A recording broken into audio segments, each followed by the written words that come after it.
다 함께 하나님 말씀 봉독합니다. 자리에서 일어나셔서 하나님 말씀을 봉독합니다. 오늘 우리에게 주시는 하나님 말씀은 신약성경 마태복음 3장 13절에서 17절까지의 말씀입니다. 그때 예수께서 요한에게 세례를 받으시려고 갈릴리를 떠나 요단강으로 요한을 찾아가셨다. 그러나 요한은 내가 선생님께 세례를 받아야 할 터인데 선생님께서 내게 오셨습니까? 하고 말하면서 말렸다. 예수께서 그에게 말씀하셨다. 지금은 그렇게 하도록 하십시오. 이렇게 하여 우리가 모든 의를 이루는 것이 옳습니다. 그제서야 요한이 허락하였다. 예수께서 세례를 받으시고 곧 물에서 올라오셨다. 그때 하늘이 열렸다. 그는 하나님의 영이 비둘기같이 내려와 자기 위에 오는 것을 보셨다. 그리고 하늘에서 소리가 나기를 이는 내가 사랑하는 아들이다. 내가 그를 좋아한다 하였다. 아멘. 하나님의 말씀입니다. 네, 자리에 앉으시겠습니다.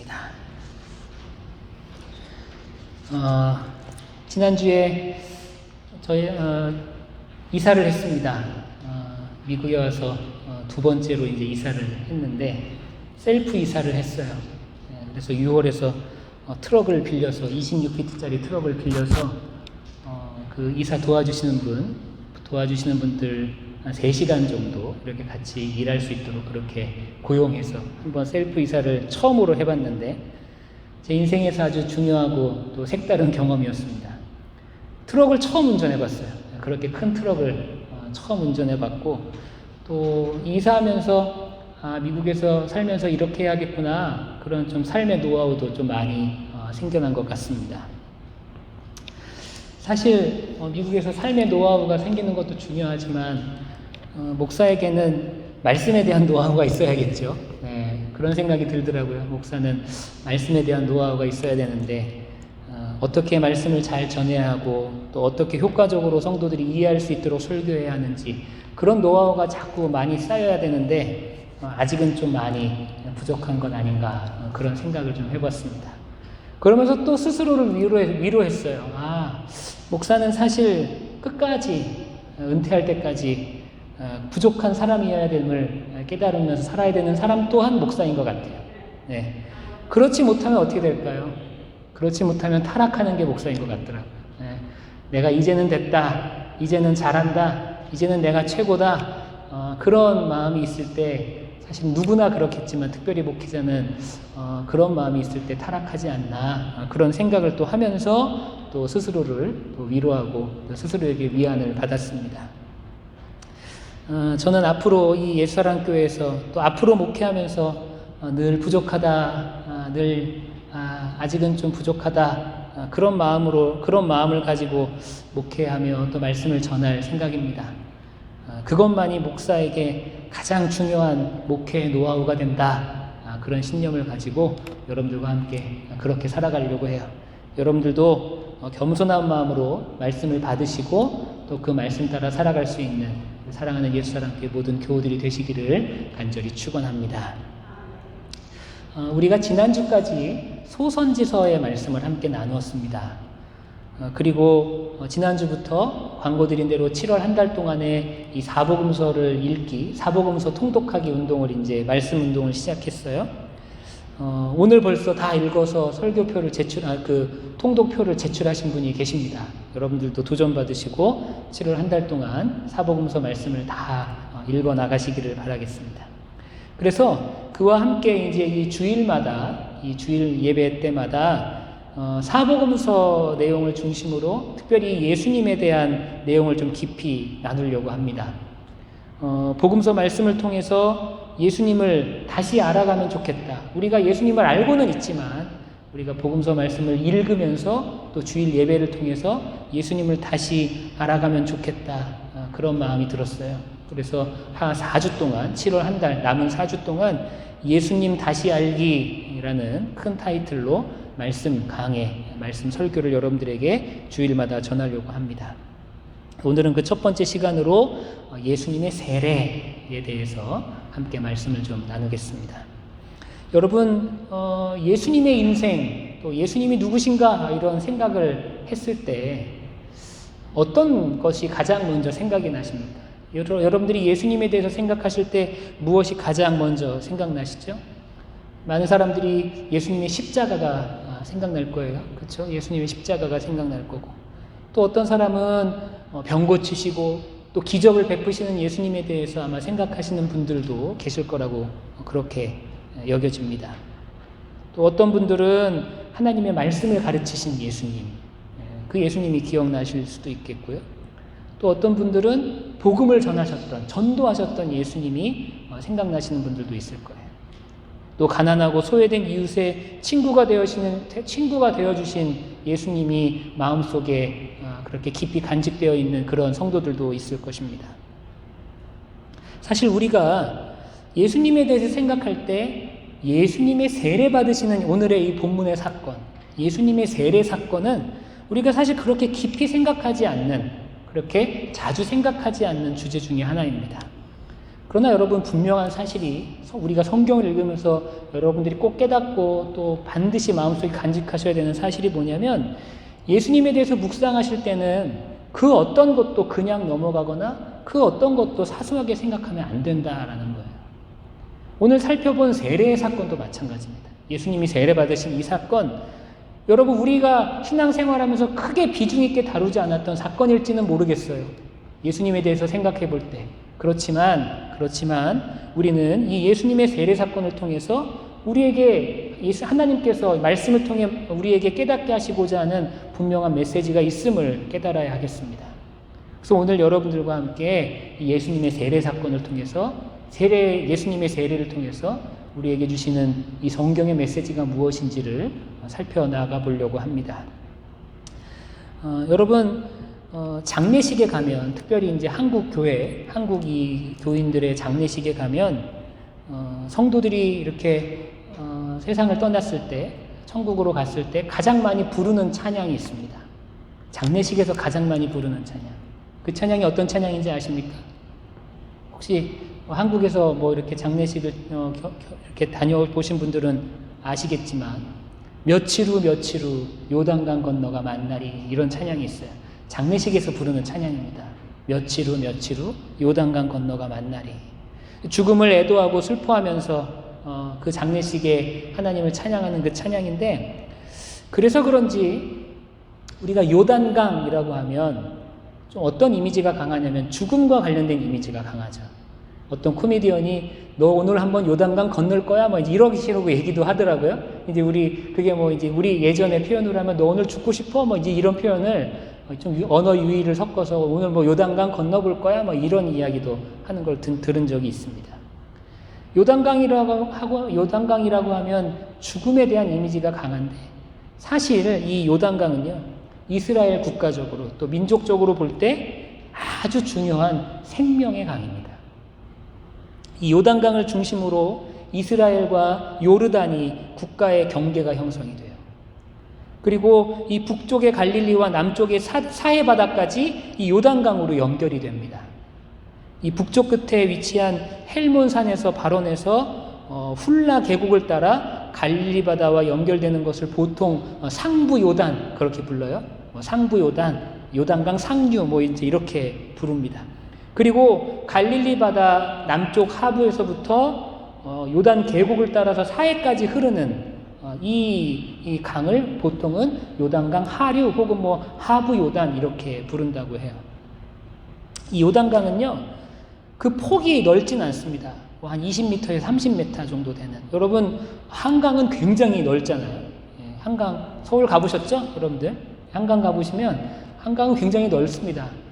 그렇지만 요단강은 한 20m, 30m 정도밖에 안 되는, 어떻게 보면 강이라고 말하기 힘든 계곡 정도로 얘기할 수 있는 그런 지류가 요단강의 대부분이라 그래요. 그런데 이 요단강은요, 250km에 걸쳐서 형성이 된 아주 긴 강입니다. 좁지만 아주 긴 강이에요. 이 요단강에서 성경에서는 굉장히 중요한 사건들이 몇 가지가 일어났습니다. 그 중에 하나가 뭐냐? 구약에서 일어난 사건이죠. 바로 여호수아가 이스라엘 백성들을 이끌고 약속의 땅 가나안으로 들어갈 때 어디를 건너갑니까? 요단강을 건너가죠. 그리고 그 요단강가에서 하나님께서는 이스라엘 백성에게 약속의 땅을 주시겠다라는 그런 언약이 실행되었음을 요단강을 건너가면서 이스라엘 백성들이 느끼게 되는 것이죠. 이 약속의 땅 가나안을 들어올 때 생명의 강인 요단강을 건너서 이스라엘 백성들이 들어옵니다. 이게 요단강에서 일어났던 아주 중요한 사건 중에 하나예요. 그리고 또 한 가지 사건이 바로 오늘 본문에 나타나는 사건입니다. 오늘 본문에서 예수님께서 세례를 받으시는데 그 세례가 일어났던 장소가 어디였냐면 바로 요단강이었다라는 거죠. 여러분, 이 요단강에서 행해졌던 이 예수님의 세례, 성경적으로 굉장히 의미가 있고 이스라엘 백성에 굉장히 의미가 있는 이 요단강에서 행해졌던 이 예수님의 세례를 통해서 우리는 무엇을 깨달을 수 있습니까? 도대체 예수님의 세례식을 통해 우리가 알아야 하는 것이 무엇입니까? 오늘 저는 여러분들에게 두 가지를 말씀드리고 싶은데, 첫 번째는 이 예수님의 세례를 통해서 우리는 예수님이 새로운 인생을 시작하셨음을 알게 됩니다. 예수님은 이 땅에서 총 33년을 사셨습니다. 우리가 아는 것처럼 예수님의 인생을 크게 두 부류로 나눈다면, 두 가지의 기간으로 나뉜다면, 첫 번째 30년, 처음 30년을 예수님께서는 그냥 인간으로서의 삶을 사셨어요. 그렇지만 세례 받으시고 난 이후에 3년을 메시아로서의 삶을 감당하게 되시죠. 그것을 우리는 예수님의 공생애다, 그렇게 부릅니다. 세례를 받으심으로 말미암아 그전에는 인간으로서의 삶을 사시다가 이제는 메시아로서의 삶을 사시면서 하나님의 아들로서의 삶을, 또한 구원자로서의 삶을 그렇게 시작하셨다라는 거예요. 여러분, 우리도 마찬가지입니다. 우리도 마찬가지예요. 우리도 세례를 받음으로 공식적으로 나는 이제 새로운 삶을 살겠다라는 어떤 세례를 통해서 그런 시작을 알리는 것이 바로 세례라는 예식입니다. 사실 이 세례라는 것이 지금은 약식으로 행해지는 곳이 많죠. 우리 교회가 아직까지는 제가 여기 와서 세례식을 거행한 적이 없는데, 세례식을 거행하게 된다면 목회자가 손에 물을 떠서 머리에 부으면서 그렇게 세례를 하게 됩니다. 대부분의 교회가 그렇게 세례를 하죠. 그렇지만 원래 세례는요, 침례의 모습으로 행해집니다. 침례가 뭡니까? 완전히 물에 다 담궜다가 일어나는 거예요. 제가 몇 주 전에 그 채터누가에 휴가를 갔을 때 거기에 이제 주일날 제가 예배를 참석을 했는데 일부러 감리교회를 안 갔어요. 일부러 감리교회를 안 가고 다른 교단을 갔습니다. 그래서 침례교회, 미국의 침례교회가 굉장히 많거든요. 미국의 최대 교단이 바로 침례교단인데 침례교회를 갔어요. 저희 교회보다 더 큰, 굉장히 규모가 큰 교회더라고요. 거기에 딱 들어갔는데 굉장히 눈에 띄는 게 뭐냐면 이 재단 앞에 가장 한가운데 뭐가 있냐면 수조가 있어요. 침례교단은 지금도 침례로서 사람들에게 세례를 줍니다. 침례가 어떻게 됩니까? 물에 완전히 담궜다가 일어나는 거예요. 그게 침례입니다. 여러분, 물 안으로 들어가는 게 뭘 의미할까요? 물 안으로 들어가는 거. 그건 죽음을 의미해요. 여러분, 사람이 물 안으로 들어가서 살 수 있습니까? 아무리 길게 버텨봐야 몇 분 아닐까요? 그렇죠? 물 속에 들어가면 사람은 다 죽죠. 세례를 통해서 사람이 물속에 완전히 잠기는 것은요, 옛사람이 죽어짐을 의미합니다. 죄악된 내 모습이 죽어지는 것을 의미하는 거예요. 그리고 나서 다시 물 밖으로 나옵니다. 물 밖으로 나오면 어떻게 되는 거죠? 사람이 다시 살아나죠. 그러면 그것은 무엇을 의미할까요? 내가 새로운 사람으로서 내가 새 인생을 산다라는 것을 의미하는 거예요. 그러니까 여러분, 세례라는 것은 특별히 침례, 세례 다 같은 의미지만 옛사람은 죽고 새로운 인생을 살겠다라는 그런 다짐이 그 예식을 통해서 우리에게 강력하게 메시지를 던지는 것입니다. 그런데 여러분, 안타까운 사실이 무엇입니까? 물로 세례를 받았죠. 우리 모두 물로 세례를 받았습니다. 그렇지만 그럼에도 불구하고 이전의 삶을 온전히 버리지 못하고 있다는 것. 그게 안타까운 거죠. 세례식은 거행했지만 실제로 내 영혼이 온전히 옛사람이 죽어나지 못하고 내 영혼 가운데 옛 죄악의 흔적들이 여전히 남아있는 그런 죄인된 모습으로 여전히 우리는 살아가고 있음을 우리는 안타까워해야 한다라는 겁니다. 우리는 누구나 다 하나님 앞에 감출 수 없는 죄를 가지고 살아가고 있습니다. 누구나 마찬가지, 누구나 다. 물 세례만으로는 우리는 이 죄의 문제를 해결할 수가 없습니다. 그래서 우리에게 필요한 것이 무엇일까요? 물 세례 이후에 우리가 받아야 되는 세례, 그것은 바로 성령의 세례인 줄 믿습니다. 예수님께서도 물 세례를 받으시고 난 이후에 성령이 비둘기와 같이 내리시는 것처럼 그런 성령의 세례를 경험하셨어요. 우리 또한 그 성령의 세례를 경험해야 하겠습니다. 그 세례를 통해, 물 세례와 성령의 세례를 통해서 이전에 우리의 죄악된 모습들, 옛사람의 모습들, 잘못된 자아를 가지고 있던 그러한 모습들, 모든 것들을 우리는 버릴 수 있어야 한다라는 거죠. 성령의 세례를 통해 죄된 모든 모습들을 우리는 태워 없애버려야 합니다. 그렇게 새로운 인생을 경험하는, 그렇게 새로운 인생을 시작할 수 있는 저와 여러분들이 반드시 되어야 합니다. 우리는 예수님의 세례를 통해서 우리는 그것을 발견할 수가 있는 거예요. 예수님도 새로운 인생, 세례를 통해서 새로운 인생을 시작하셨던 것처럼 우리 또한 그렇게 새로운 인생을 시작해야 한다라는 겁니다. 저는 개인적으로 그렇게 생각을 해요. 신앙생활하면서 가장 큰 은혜가 뭡니까? 그렇게 물어보면은 이건 좀 어리석은 질문일 수 있겠죠. 그렇지만 누군가 혹시라도 가장 큰 은혜가 뭡니까? 물론 은혜는 다 크지만 가장 큰 은혜가 뭡니까? 라고 물어본다면 저는 변화라고 이야기하고 싶어요. 변화. 우리가 신앙생활 하면서요, 신비로운 체험을 하는 게 굉장히 중요합니다. 중요해요. 환상을 보기도 하고, 하나님 말씀을 듣기도 하고, 기적을 경험하시는 분들도 있죠. 거의 죽었다 살아나시는 분들도 있고, 그 인간의 힘으로 고칠 수 없는 그런 병이 낫는 그런 기적을 체험하시는 분들이 지금도 많이 있습니다. 물론 굉장히 중요한 은혜예요. 아주 중요한 은혜입니다. 그렇지만 그러한 것보다 제가 생각할 때 더 귀한 거는요, 변화되는 거예요. 변화되는 거. 여러분, 그런 은혜, 신비로운 체험을 하고 나서도 여전히 죄악된 모습으로 살아가고 있는 사람들이 많이 있어요. 그렇지만 가장 중요한 건 우리의 인생이 변화되어서 이전과는 다른 삶을 살고 이전과는 다른 인생을 살아가는 것, 그것이 우리 인생에서 가장 중요하고 또 가장 큰 은혜라는 겁니다. 여러분, 사람이 변하는 게 가장 큰 기적이에요. 그거 아시죠? 네. 사람이 변하는 것, 내 마음이 변하고 내 생각이 변하고 내 가치관이 변하고 내 인생의 우선순위가 바뀌는 것, 여러분, 그게 가장 큰 기적입니다. 저는 여러분들이 그 기적을 경험할 수 있게 되기를 바라요. 예수님의 세례를 통해서 우리는 그 은혜를 사모할 줄 알아야 합니다. 변화된 내 인생, 새로운 내 인생, 새로운 삶, 그것들을 사모할 수 있는 우리 예수사랑교회 모든 교우들이 되시기를 간절히 축원합니다.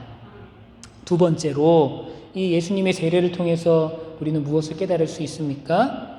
예수님의 새로운 인생의 시작이었음을 깨달을 뿐 아니라, 그리고 그 새로운 인생 가운데 가장 중요한 건 바로 순종의 시작이었음을 우리는 알게 된다는 거죠. 순종의 시작. 여러분, 예수님께서 세례 받으실 때 하나님께서 뭐라고 말씀하셨습니까? 오늘 말씀에 의하면 이는 내 사랑하는 자요, 그리고 내가 아주 좋아하는 자라, 그렇게 말씀하셨죠. 다른 성경의 버전으로 내 사랑하는 아들이요 내 기뻐하는 자라, 그렇게 말했습니다.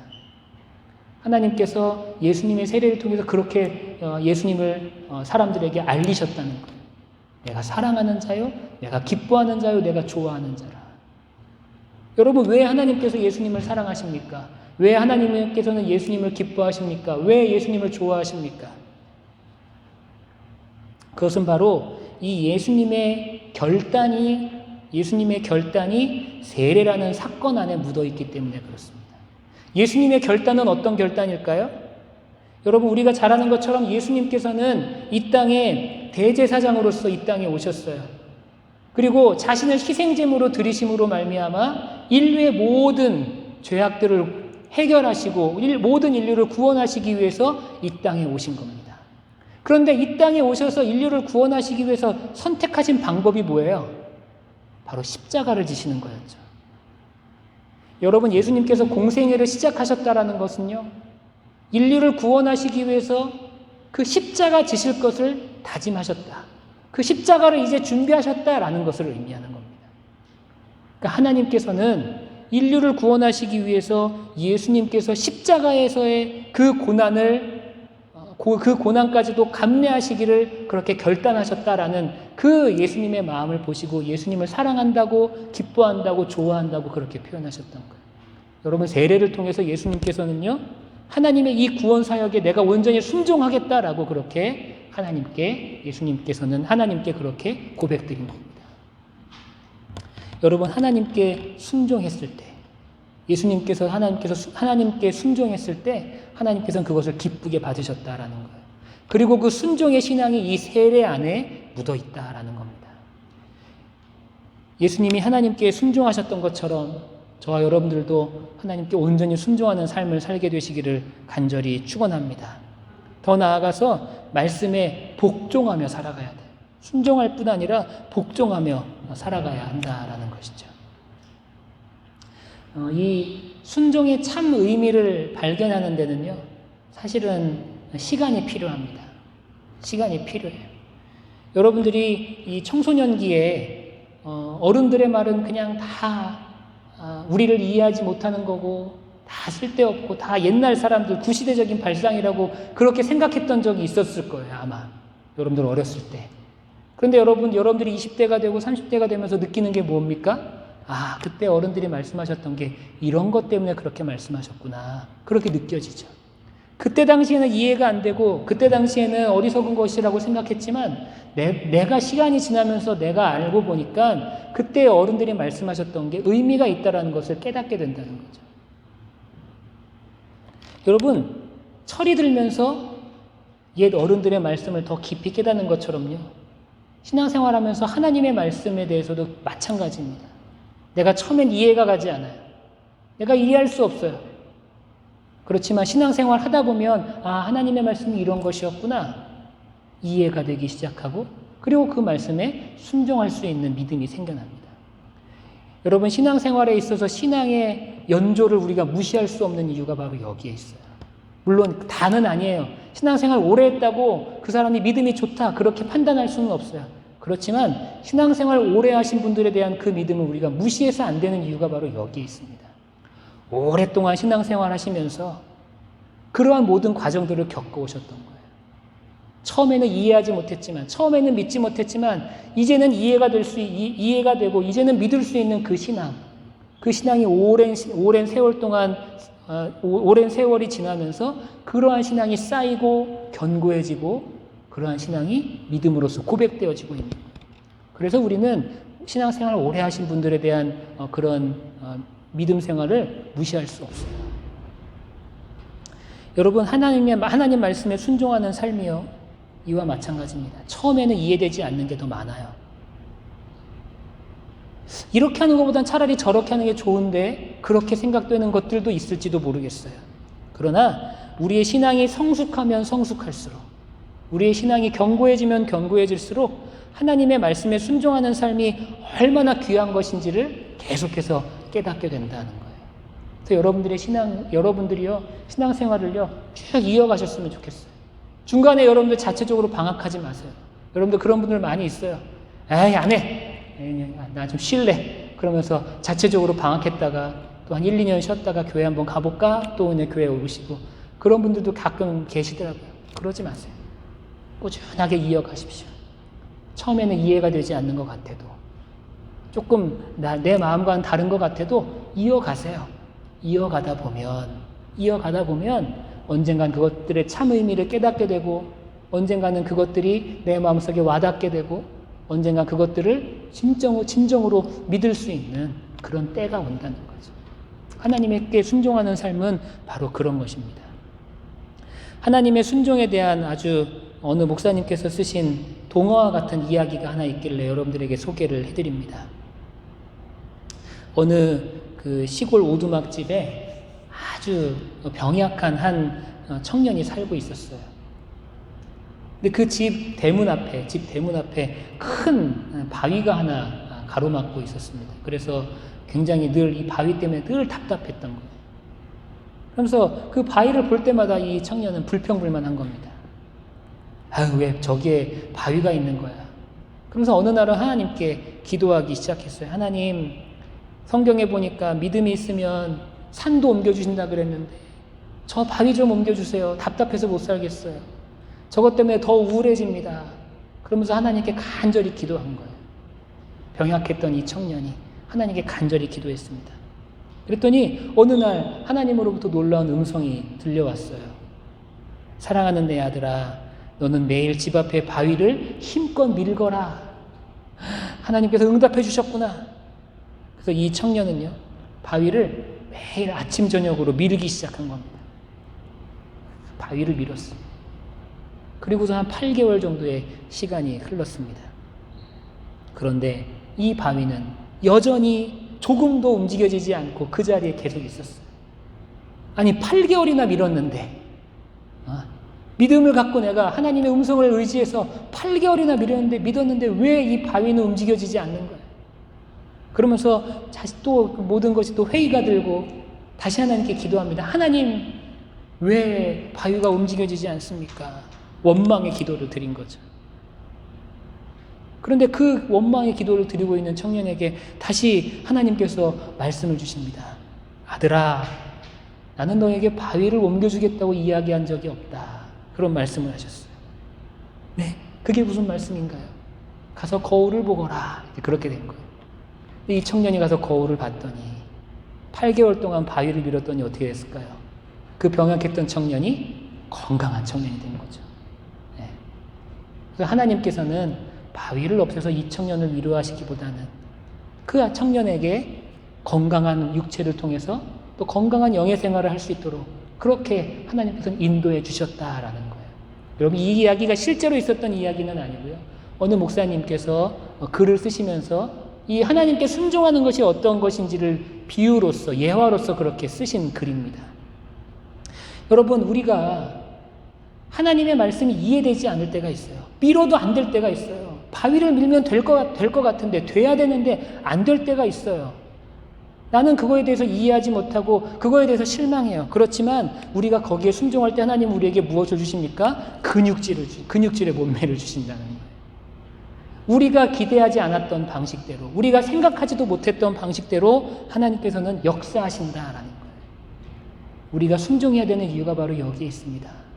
하나님의 말씀에 순종하실 때, 우리가 하나님의 말씀에 온전히 순종하실 때 하나님께서는 내가 모르는 방법, 내가 상상할 수도 없는 방법, 그런 방법으로 역사하신다라는 거예요. 여러분, 그 순종함을 통하여서 하나님의 역사를 경험할 수 있는 우리 예수사랑교회 모든 교우들이 되시기를 간절히 축원합니다. 순종할 때 여러분들 반드시 기억하십시오. 순종함을 통해서 우리는 크고 놀라운 비밀을 깨달을 수가 있어요. 크고 놀라운 비밀. 세상이 알 수 없는 크고 놀라운 비밀. 우리는 그 비밀을 순종함을 통하여서 우리는 쟁취할 수 있습니다. 여러분, 예수님의 순종, 예수님의 세례는요, 바로 그러한 순종을 고백하는 사건이었어요. 십자가라는 그 고난까지도, 고통까지도 아버지 앞에 순종하겠습니다.